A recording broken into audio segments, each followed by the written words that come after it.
Hello and welcome to another episode of Growing Up B2B. I'm your host, Ed Delia. I'm the second generation president of Delia Associates, the place where B2B brands go to grow. I'm really excited to introduce our guest today and to hear she has a truly unique story to share. She's Samantha Burd, third generation leader of Lady Burd Cosmetics. Based in Farmingdale, New York, and founded in 1972 by Roberta Byrd, Lady Burd Cosmetics specializes in private label manufacturing and contract production of a wide range of beauty products, including color cosmetics, skincare, and other personal care products. The company offers end-to-end support from product concept and custom formulation in its in-house laboratory to packaging, sourcing, and even label design, acting as a one-stop solution for beauty brands. Samantha, thank you so much for joining us today. Thanks for having me. Excited to be here. Awesome. One of the reasons I'm excited to talk to you is that your particular journey truly resonates with the title of our show, Growing Up B2B, as you literally grew up at Lady Burd Cosmetics. Take us back for a moment. Talk about that experience and some of your earliest childhood memories of the company. Yeah, so basically what happened is when my mom had my brother and I, she also worked at Lady Burd and still does today. She did not want to leave us home with a nanny or a babysitter. And so my grandma, who was very innovative and definitely a pioneer at the time, she told my mom just to bring us. So they converted an office in the building to be a nursery for my brother and I. We're only a year apart. And my mom brought us to work every single day. And this was great for us because we got to grow up with both of our parents, both of our grandparents. We had some aunts and uncles who worked in the business at the time. And so we literally grew up in the business and we really got to learn the business inside and out, not only going to meetings with our parents, but we also would be in the factory. My grandma had us labeling lipsticks. We'd get to go hang out with grandma and watch her do her meetings or watch her do paperwork. So we learned a lot at a young age.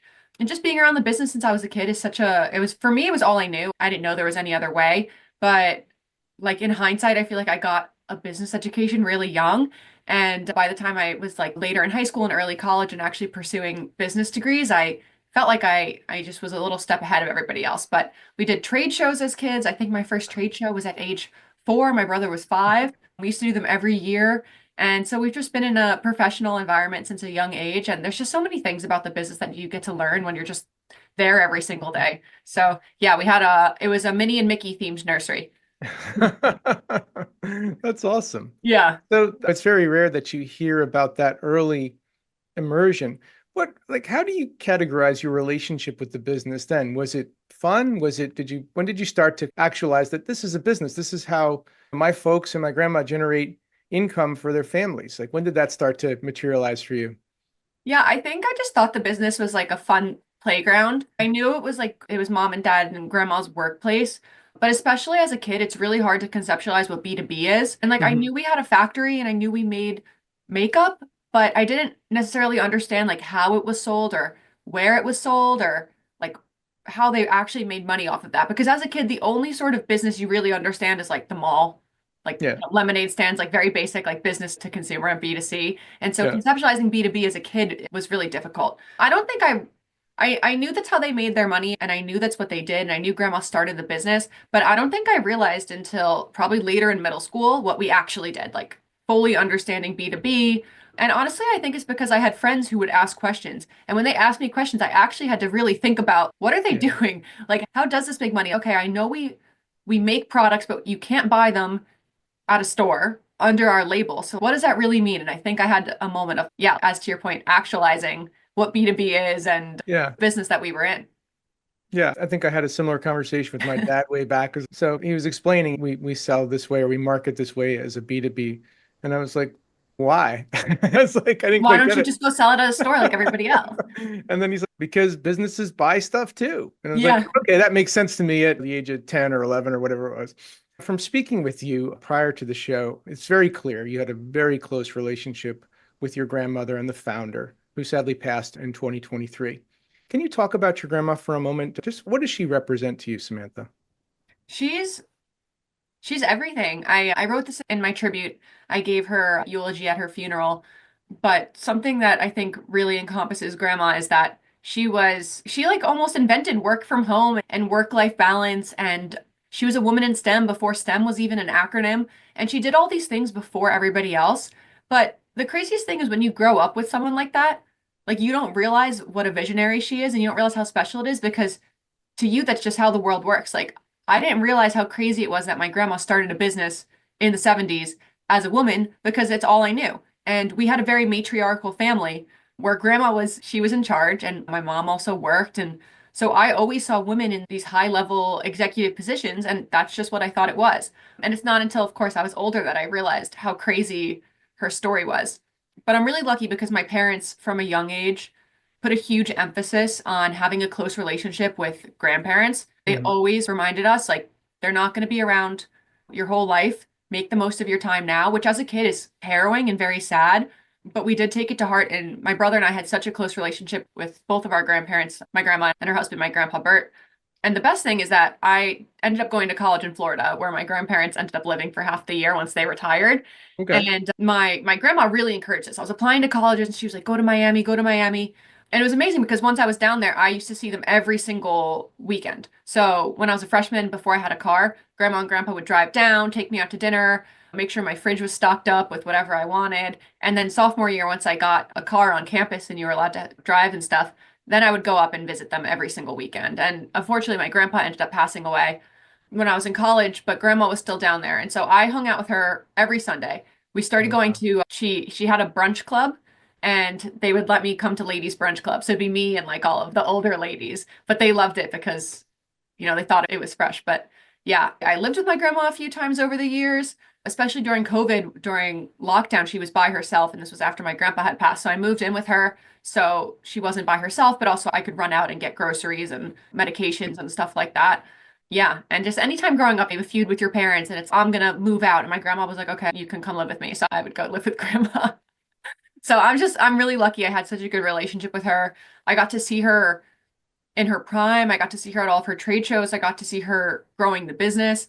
And I also got to see her in the not so good times. She ended up passing away from dementia, which was really horrible. But I feel like seeing the whole arc and getting to be Mhm. there for the good and the bad, it gives you a real appreciation for everything she went through and getting to hear her stories and just seeing her full arc live out in front of your eyes. But she was really unbelievable. She did things that no one could even dream of a woman doing in the 70s. And honestly, even doing what she did now would be incredibly difficult. A woman starting an entire manufacturing facility, even in 2025, I think would be incredibly difficult. So to know that she did this over 50 years ago, it just really puts into perspective that she was definitely a little crazy to have these big dreams, but that she could back it up. Yeah, that's amazing. That's awesome. And it's so cool that you had the ability to have that proximity to her. It reminds me of my growing up. My grandparents actually lived next door. So Oh, they were amazing. a yard away. And certainly my grandma had a big influence. And she was the first bookkeeper at Delia Associates back in the 60s. Yeah, Wow. so she was in the business too. So upon your grandma's passing, you definitely received tremendous outpouring from loved ones, colleagues, friends from the industry. And in your tribute, you referenced a particular passage that was sent to you. And it goes like this: Samantha, your grandma was a winner. Continue the tradition. Why did that particular passage resonate with you so much, Samantha? I think that line in particular just really summed up my grandma. She's most remembered for Lady Burd because that's the legacy she left behind. But there's so many other things that she actually did that we don't talk about as much. She was absolutely amazing at real estate investments. She actually had a property company and she rented out apartments and houses and commercial buildings, which is, again, crazy. She didn't have anyone teach her to do these things. She just learned to do these things. And she was also amazing in the stock market. She was one of the early investors in Apple, actually, which is Wow. hilarious that an old lady saw the iPhone and was like, I'm putting my money there. And every single bet she made in the stock market paid off every single time. She was really good friends with her stockbroker. His name was Justin. And he actually gave a eulogy also at her funeral. And he said, he goes, your grandmother had bigger balls than anybody I've ever met in my entire life. And it was so true. She would take these crazy risks and she won every single time. She never lost. She always just had this gut instinct for business, for life. She made the right calls. Like everything she touched just turned to gold. It was really crazy, but she was definitely a winner. The fact that she built a multi-generational family business in her lifetime and just continually made all these picks that were always correct. She just had this gut feeling for everything in life. which is also big shoes to fill. She always knew what to do. And we find ourselves a lot of times in the business when we're faced with challenges thinking, what would grandma do right now? Because I know that she would know exactly what to do. And even if it didn't seem like the right decision, you would look back and be like, damn, like she was absolutely right. That's awesome. So I'm sure she had a lot of sayings and things that she may have said, or what you can recall. What's a memorable quote or saying that she often referred to, maybe in business or in life? The biggest one, she has two. One was put it on the Amex, which we always joked we would put on her grave, but we didn't. And then the other one is she would always just be like, fuck it, it's just money. She never got upset about anything with money. If someone made a mistake and it cost the business money, she didn't care. She was always like, it's just money, doesn't matter. And I think that she had this mindset, like almost an abundance mindset, where she felt like, doesn't matter, whatever I lose, it'll come back to me. And I think that really helped her in life with the stock market, with real estate, with the business, just her mentality that it's Yeah. just money. At the end of the day, it's not that important. She was big on family, obviously. And so I think her mindset was like, I have my family, I could lose everything else, but as long as I have my family, nothing else matters. So she had a tremendous, I'd say, right size priorities. It's not all Yeah. about money. It's all about family. It's all about the good things in life. And that's wonderful. Yeah. Talking a little bit now about your journey. So you did not take a straight path into the business after college. You went into consulting with Deloitte for a period of time. So tell me a little bit, Samantha, how did that experience kind of shape your official return to Lady Burd, this time as the leader? Yeah. So growing up, there was always this pressure on me, especially me, because I was the only granddaughter. My grandma had two sons. Each of them had, my uncle had two sons, and my dad had my older brother, and then me. So I'm the Mhm. only girl in the family. And so that's another reason grandma and I had an extra special bond. But because of that, everyone also was always like, oh, you're going to take over the business. Like you're Lady Bird Jr., you're next. And it is what my grandma wanted as well. She wanted to see me take over the business. But that's a lot of pressure, especially when you're a little kid. You don't know what you want. You're applying to colleges, you're trying to figure it out. And I was like, maybe I want to do that, but I also wanted to try my own thing for a while. As you said, I ended up working at Deloitte as a consultant. I did like a mix of supply chain consulting with analytics meets retail. So at the intersection of those three things. And I absolutely loved it, actually. I thought it was amazing. You get to work for Fortune 100 companies and you get so much experience. I feel like my 5 years at Deloitte would be equivalent to honestly 10, 15 years being one place, just because you get to see how so many different clients and businesses work. And I loved it. I made amazing friends. I actually met my husband at Deloitte. So all in all, it was a great experience. But after doing client project to client project, I don't know, I wasn't really feeling too fulfilled. And it does get exhausting after a while because in consulting, you're constantly on the road. Every single week, you're visiting a client, you're traveling, you're on planes. And it was fun, but I just felt like I wanted to do more. And Mhm. I don't know, I saw this opportunity, obviously, with Lady Bird. I always knew it was there for me. And my parents had also given me an ultimatum. We're getting close to 60 at the time. We don't want to be here forever, but we also need time to properly onboard you if this is really what you want to do. So at the time, I was living in Florida. And I talked to my now husband, and we moved up to New York to do the whole business thing. And it's been amazing. It's not only really fulfilling, but it's also scary. I was used to obviously not being the most senior person on a team at Deloitte. When I left, I was a senior consultant, so I still had the managers and the partners above me. So I was used to someone telling me what I'm supposed to be doing and how I'm supposed to be spending my time. And sometimes I get to Lady Bird in the morning, I get to the office and I don't have a plan for the day. And it's one of the hard things about working for yourself is you don't have someone telling you what you're supposed to do. You have to constantly be figuring it out. But Mhm. yeah, my experience at Deloitte really helped me a lot at Lady Bird. I haven't been at Lady Bird as long as I've been at Deloitte yet, but you learn a lot of great tools and experiences in consulting, not only seeing how other companies work, but just learning how to think strategically, how to organize meetings, best practices for things across the board, change management, all sorts of things that I feel like really set me up to succeed at Lady Bird. Obviously, Lady Bird's a legacy business. It's over 50 Mhm. years old. And so there's a lot of things that need updating. And I still don't think I have all the tools. There's an aspect of continuous learning, but I think Deloitte definitely gave me a good toolkit to move into this role. Absolutely. So take me back to that moment where you, I'll say, officially decided, yes, I'm going to do this. Do you remember what were you thinking and what were you weighing and how did your decision-making process roll? Like when you said, okay, I'm going back to Lady Bird, I'm going to lead this company. What was that moment like? The biggest thing for me was honestly like the logistics of where I was living. For me, it was a really fulfilled. I knew it in my soul that it was the right choice. I talked to my parents, I talked to my friends, I talked to my now husband. I had conversations with grandma.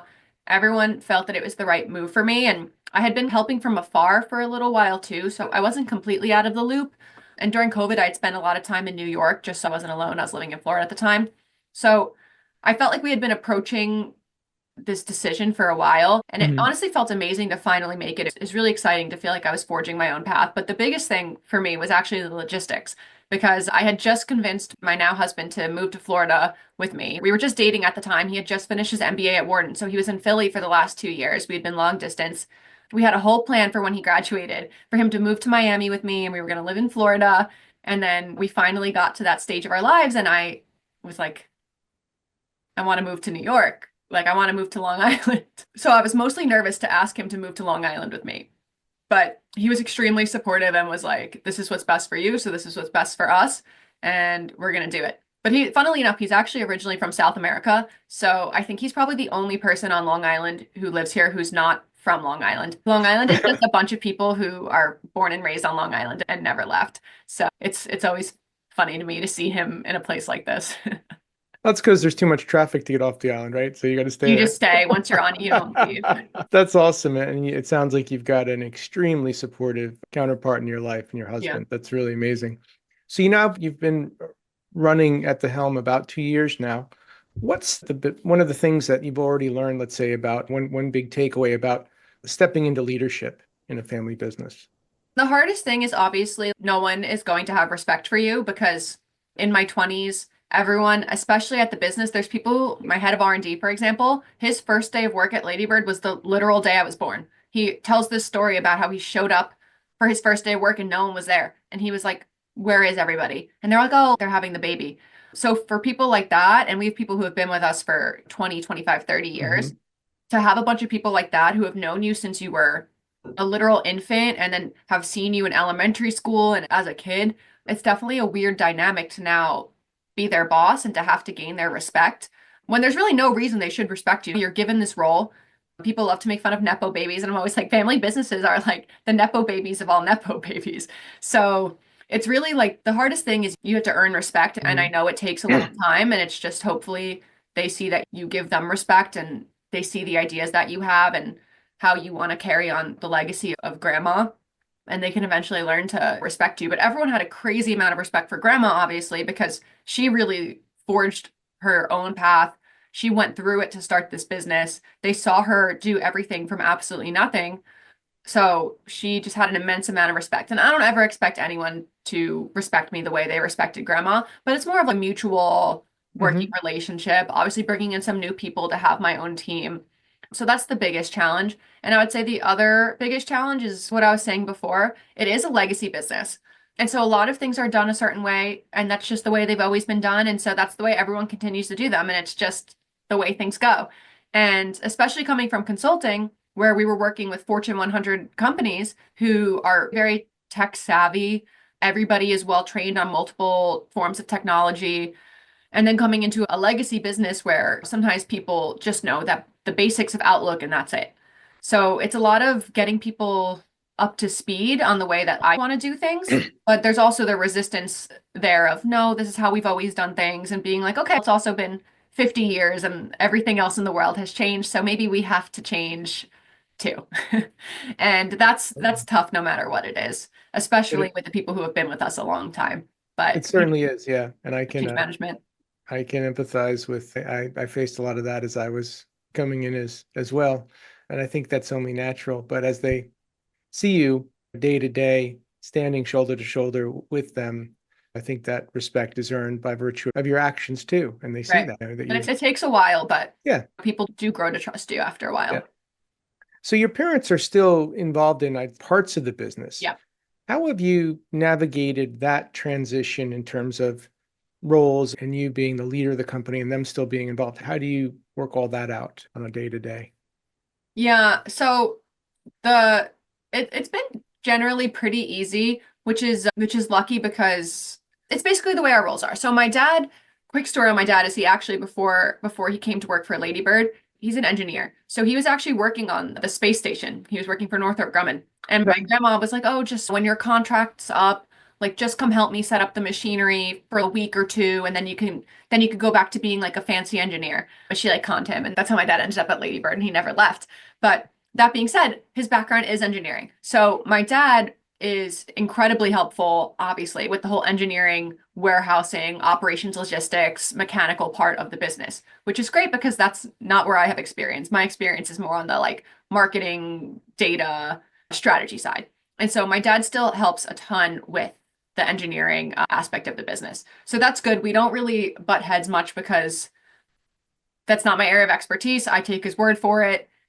He takes my word for things when it comes to marketing, and we call it like the inside versus the outside. It's the factory, the inside's like the office space. So when it comes to stuff on the outside, I trust him. When it comes to stuff on the inside, he's just, I don't wear makeup, you handle it. So we have a really good working relationship, but it is funny because he's obviously more old school. He's in his 60s. He's looking to retire soon. And so we have different points of views on things, but he just keeps reminding himself like, okay, if I ever want to get out of here and not have to be here every single day, I need to let go. And he slowly is, and he sees some of the things I'm doing. And he also is learning to trust me more and more. And my mom's amazing because she has completely trusted me from day one. And she was like, "Yep, I agree.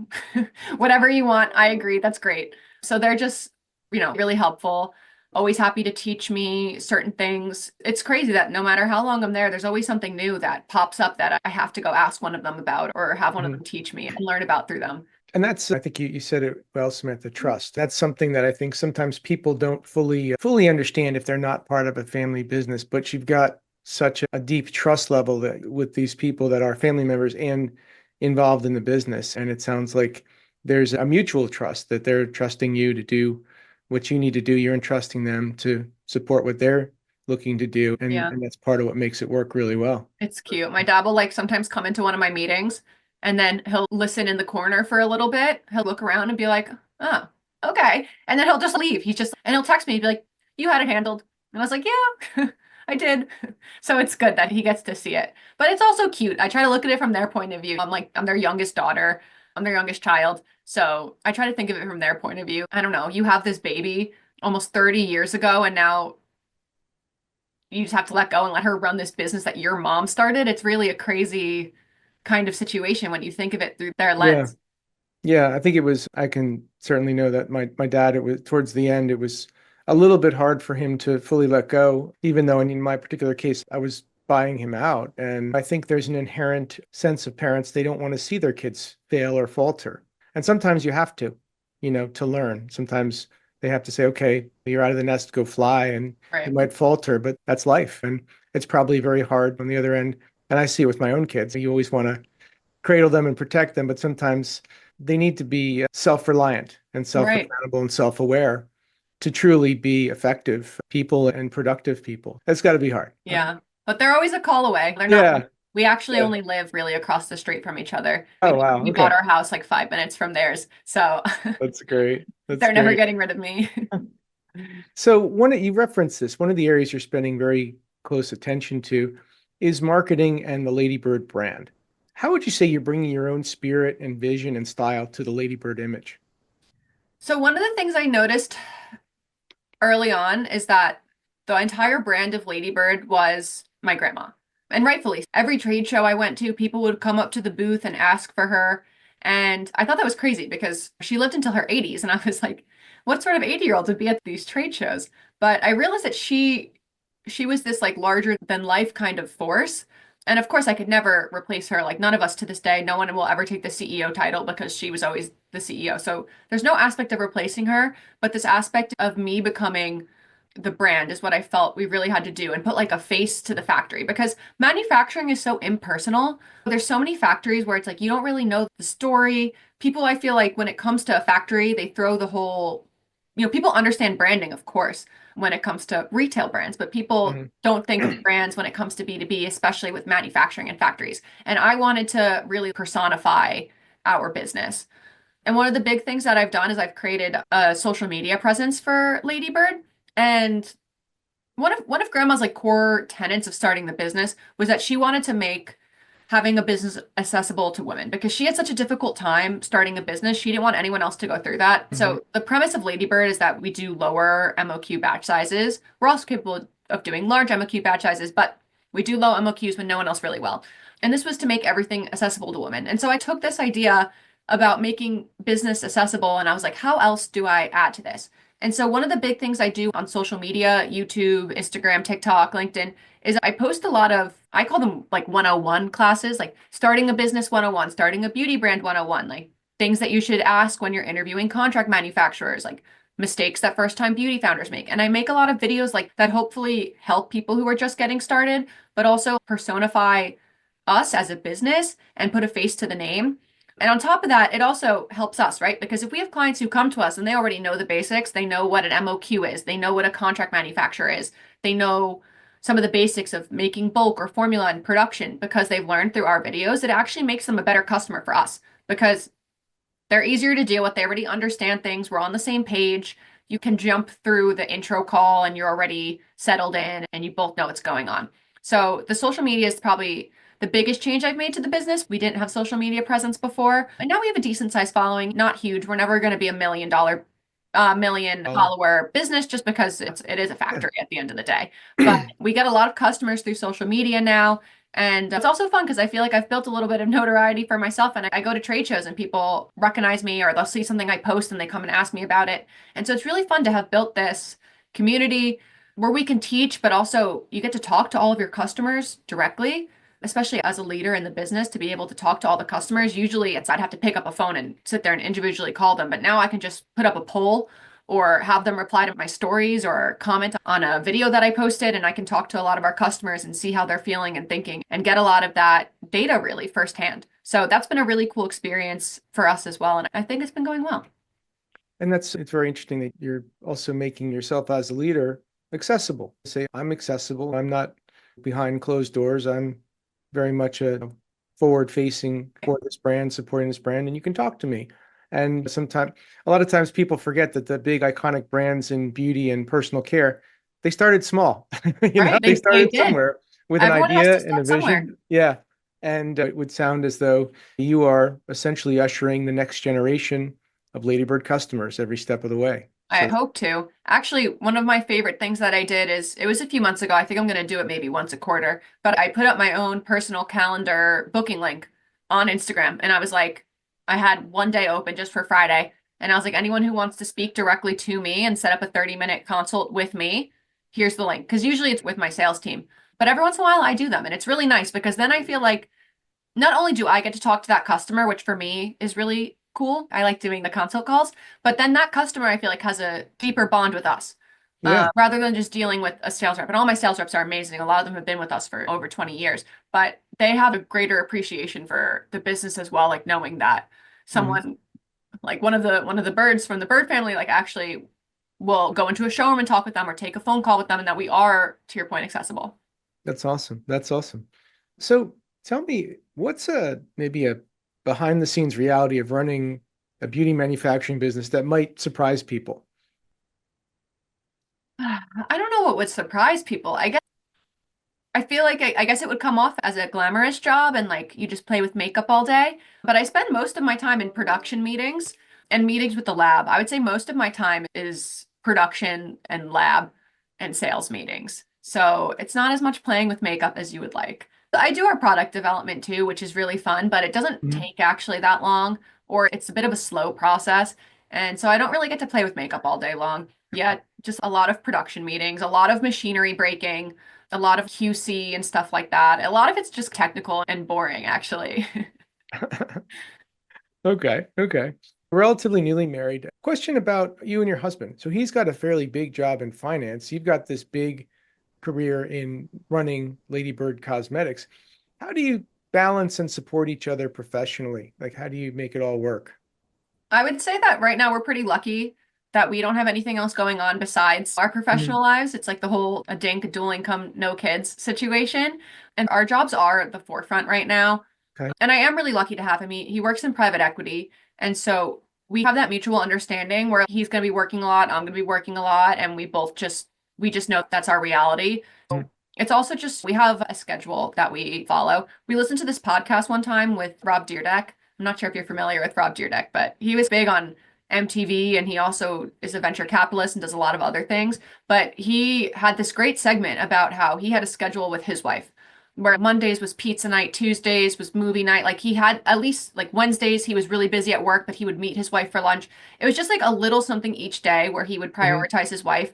And we really liked that idea and we set up a schedule like that. So we know that Monday nights I'm doing the cooking, Thursday nights my husband cooks, Friday night date night.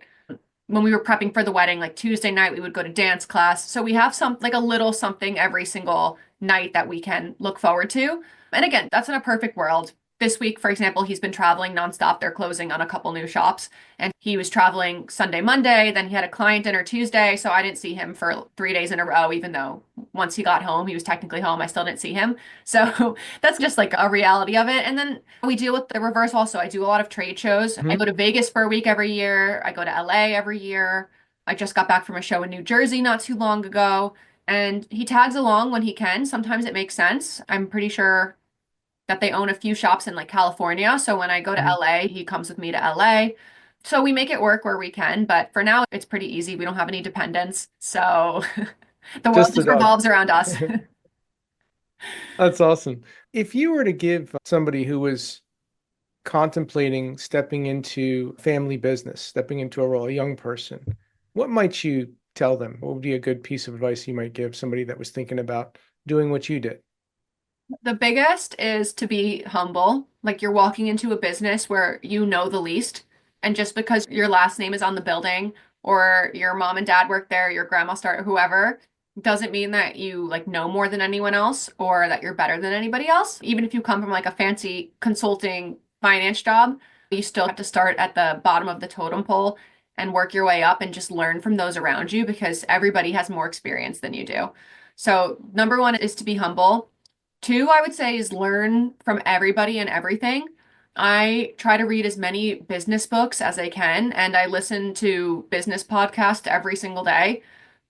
I try to pick up little nuggets wherever I can because even though I have the consulting experience, it is really only 5 years of work experience. I haven't been out of college and grad school that long, and being young is good because you have fresh and new ideas, but you also don't have experience, especially with managing people. And that's the sort of experience that reading or listening to a podcast isn't going to give it to you. You just have to learn. But I try to learn as much as possible from people who have been through it and take those little gems wherever I can. So those are my biggest. And then, yeah, just respect everyone and listen to your employees. They have a lot to say and they have a lot of thoughts and a lot of ideas. So Mhm. just listen to everything they have to say. You don't have to implement everything, but just knowing that giving your employees the space where they can come to you, I think is really important and knowing that you're going to listen to them. And sometimes you don't take their ideas and sometimes you do, and that's okay as well. But just knowing they can come into your office and talk to you, I think is major. That's awesome advice. That's great. Thank you. So now let's look to the future for a moment. What's next for Lady Burd Cosmetics? What are some things are on the horizon that are exciting you right now, Samantha? Yeah, when is this airing? No, I'm kidding. I'm planning on restructuring the business a little bit. I feel like especially with my sales team, we've had a certain structure for a very long time and it worked for a long time. I don't think it's working for us anymore. Just I feel like I want to incentivize different behaviors than we're currently incentivizing, set up the structure a little bit where they'll be making more money on new business versus recurring old business. And so I'm going to be restructuring that, which I'm really excited about. The hardest part of that is actually like the technical data aspect of making sure that I can track everything appropriately and I'm paying out everyone appropriately. But I'm really looking forward to that. I always try to tell my team that the work we're doing now is like we're going to see those fruits in a year from now Mhm. because the sales cycle in manufacturing is about a year, if not Yeah, longer in some cases. And so right now we're finally seeing the money for projects we started a year ago. yeah. And I just want to keep this mentality going to your point, like you said, that I'm ushering in a lot of the new brands that we're going to be seeing. I need my sales team to be on that same page too. I feel like sometimes they get caught up in the day to day of helping their current clients and they have a Sure. lot on their plate. So I'm going to have people just focused on new business, which I'm very excited about. Nice. So last question, if somebody wanted to speak with you, to take you up on one of those consults, Yeah. or just to learn more about Lady Burd Cosmetics, what's the best way for them to connect? Our Instagram, I answer all of the DMs. It's just at Lady Burd Cosmetics, LadyBurd Cosmetics. I answer all of our DMs. So if you DM me, I will reply. And I'm happy to set up time with anybody. And if you're interested in our services, you can go on our website, ladybird.com. And you can also email us. We do, let's see, what's the best email? leads@ladybird.com, LEADS at ladybird.com. So Awesome. Awesome. Samantha, thank you so much for taking time with us today. This was great. I really you're so appreciate welcome. it. I had a great time. Thanks so much. So again, we've been speaking with Samantha Burd of Lady Burd Cosmetics, and I'm your host, Ed Delia. Thanks so much for joining us here at Growing Up B2B, and have a wonderful day. Take care. Thanks, Samantha. Thank you.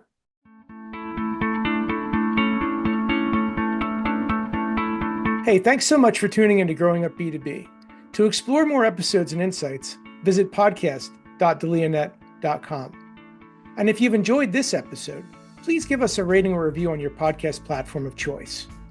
Having worked with hundreds of family-led businesses across my career, and being a second-generation leader myself, I'm on a mission to help every family business I meet achieve next-level growth for their organization.